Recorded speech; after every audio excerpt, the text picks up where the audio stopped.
বিশ্বের সবথেকে বেশি মুসলিম কান্ট্রির নাম দেখেন।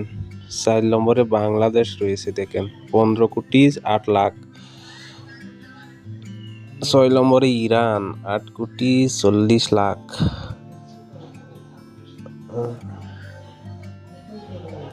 11 নম্বরে রয়েছে ইরাক 3,60,00,000। সৌদি আরব 3,20,00,000 13 নম্বরে রয়েছে। আচরিত ধরনের ঘটনা এটা।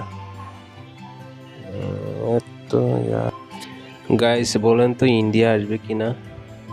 40টা কান্ট্রির ভিতরে ইন্ডিয়া আসবে কিনা বলেন তো, দেখেন তো আসে কিনা। 21 নম্বরটা দেখেন, কাজাকিস্তান 1,30,00,000।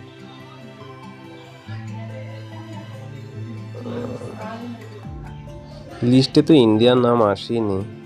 40 নম্বর 40টা দেশের নাম দিয়েছি, 40টা দেশে মতলব ইন্ডিয়ার নাম আসেই নাই। ইন্ডিয়াতে মুসলিম বহুত কম মনে হয়।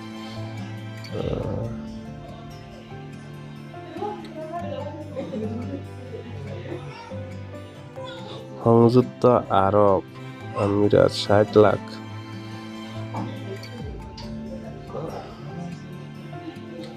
ইন্ডিয়া নাই মনে হয়, ইন্ডিয়া আসবে না। আমার পুরো মনে হয় ইন্ডিয়া আসবে না। না, ইন্ডিয়া না।